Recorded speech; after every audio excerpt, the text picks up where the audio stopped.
para hablar, para entender un poco más sobre este llamado a consultas de la ministra presidenta Norma Piña. Se encuentra con nosotros Andrés García Reper. Él es abogado, constitucionalista, experto en la materia. Y muchas gracias, Andrés, por conectarte con nosotros vía remota esta noche. Bienvenido. Gracias, Azul. Buenas noches, temblorosas. Temblorosas. Así es, pero aunque casi no se sintieron, pero políticamente por lo menos también sí. Andrés, ayúdanos a dimensionar este llamado a consultas de la ministra presidenta Norma Piña para ver si se puede o no frenar la discusión de la reforma al Poder Judicial. ¿Qué significa esto que estamos viendo? ¿Cómo no? Mira, estamos ante una aberración del derecho constitucional. Los ministros pueden solicitar consultas como aquella vez cuando Saldívar le preguntó a sus colegas si estaban o no de acuerdo en que él quedara un año más como presidente.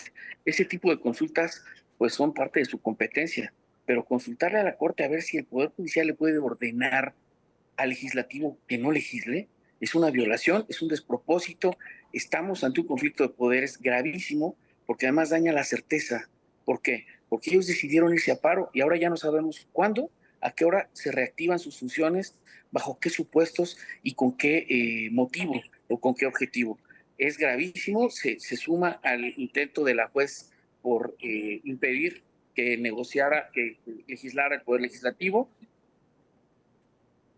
Tenemos verdaderamente una crisis constitucional iniciada por la conducta de la ministra. Desde luego que no pueden ordenarle esto al Poder Legislativo y el Poder Legislativo debe poder continuar con sus facultades constitucionales. Ahora, Andrés, te saluda Alberto Nájar, buenas noches. Es claro Hola. que este tipo de lo que nos acabas de explicar, pues lo debe conocer la ministra presidenta, quien argumenta que es una petición que le hicieron los trabajadores y magistrados del Poder Judicial que están inconformes con la reforma que se discute en la Cámara de Diputados. ¿Cuál sería el propósito de llegar a dónde con este planteamiento? Son actos de provocación. Quieren provocar la indignación del legislativo y de la gente para que la gente diga que procede juicio político y que llamados a juicio político ellos puedan decir que están siendo perseguidos políticamente por un régimen autoritario. Ese es el objetivo, porque están haciendo cosas que ya no tienen nada que ver con el derecho. Un juez, un magistrado o cualquier ciudadano no se puede quejar de algo que no existe. No hay una reforma todavía, ni siquiera hay una adición, ni siquiera se ha aprobado por la segunda cámara. Están impidiendo que funcione el poder legislativo. Es una invasión de poderes. No existe, por lo tanto, ningún antecedente de una cosa como la que estamos viendo. O sea, nunca Nunca. había ocurrido. No.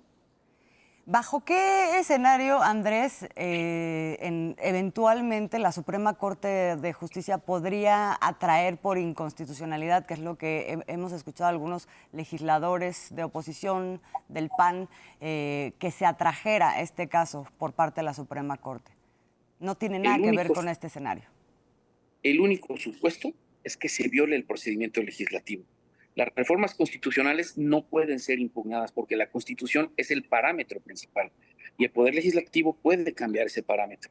Entonces, la propia ley de amparo en el artículo 61 dice que el amparo es improcedente en contra de las reformas o adiciones a la Constitución, pero existe en la Constitución la figura que se llama acción de inconstitucionalidad. Entonces, ¿puede una reforma constitucional ser inconstitucional? No, en el fondo no, pero sí en la forma, en cómo se lleva a cabo el proceso legislativo.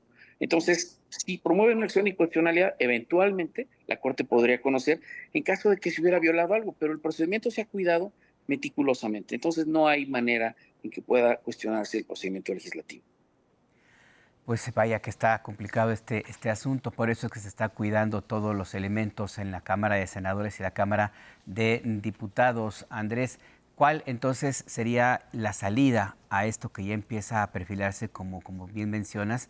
Pues un tema más bien político, no tanto legal. ¿Qué salida hay si esta Corte o estos ministros están en esta situación y eventualmente entrarían en alguna irregularidad, alguna sanción legal por su actuación? ¿Qué hay que hacer? ¿Cuál es la salida?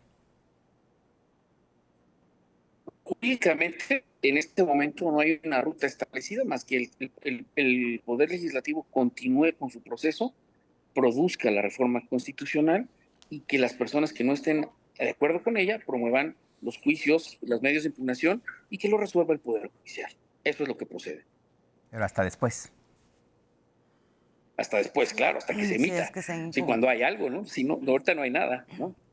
Pues sí, de entrada esto que estamos viendo no procedería y entonces, bueno, pues vamos a estar pendientes en todo caso de lo que pase próximamente en el Senado. Andrés, muchísimas gracias por conectarte con nosotros para hacernos todas estas Gracias. muy pertinentes Un abrazo. aclaraciones. Te deseamos muy buena noche. Muchas gracias. Hasta luego.